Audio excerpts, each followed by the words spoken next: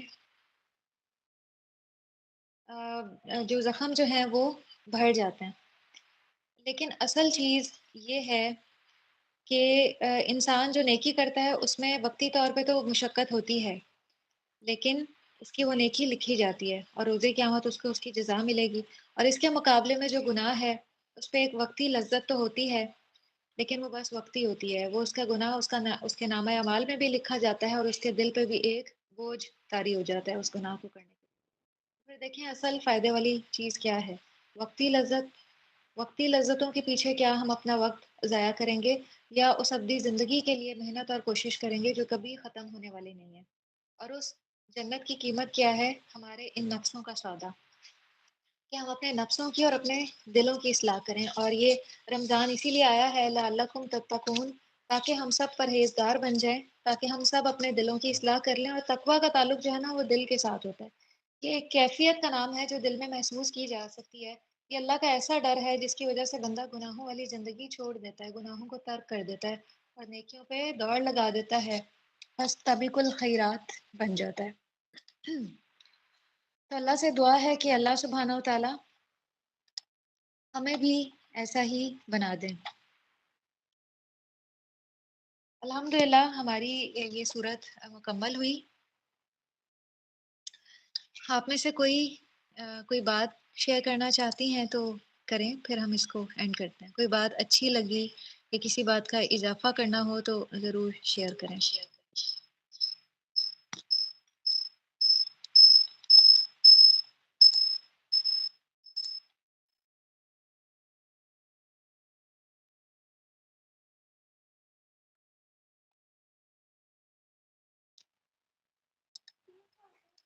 السلام علیکم ورحمۃ اللہ وبرکاتہ۔ ماشاء اللہ ماشاء وعلیکم السلام۔ اللہ، آپ کا بھی انداز بہت اچھا ہے، ماشاء اللہ بہت اچھا لگتا ہے آپ کو سن کے۔ بس یہی اچھا لگا کہ واقعی الحمدللہ۔ ہمیں استغفار ہر وقت کرنا چاہیے۔ استغفار میں بڑی برکت ہے، سارے کام آسان بھی ہوتے رہتے ہیں۔ تو جزاک اللہ استغفار خیر۔ کی جو برکتیں ہیں ویا کی، استغفار کی جو برکتیں ہیں ان کا اندازہ بھی نہیں کر سکتے۔ بے نہ شک صرف یہ کہ اس سے گناہ دھلتے ہیں، دلوں کا تزکیہ ہوتا ہے، بلکہ دنیا کے بھی بہت سے معاملات سیدھے ہوتے ہیں۔ تو جب بے بھی شک کوئی مشکل پیش آئے، دلی لحاظ سے ہم روحانی طور پہ اپنے آپ کو کمزور محسوس کریں تب استغفار کریں، دنیاوی جی جی۔ لحاظ سے ہم کسی مشکل میں گھرے ہوئے ہوں تو تب بھی استغفار ہی کریں، وہ معاملہ استغفار کرنے سے سیدھا ہو جائے گا ہاں، انشاءاللہ۔ سکون بھی ملتا ہے پھر الحمدللہ، پھر کام ہو بھی یقین کے ساتھ، یقین کے یقین ساتھ ہم لوگ کریں گے نا تو الحمدللہ الحمدللہ ہو جاتا ہے۔ اللہ کا انشاءاللہ۔ شکر ہے، ساری جی پریشانیاں دور۔ بالکل، جزاک اللہ خیر، ماشاء اللہ بالکل سمجھتے ہیں۔ بہت اچھا انداز ہے آپ کا، جزاک اللہ خیر۔ الحمدللہ و ایاکی۔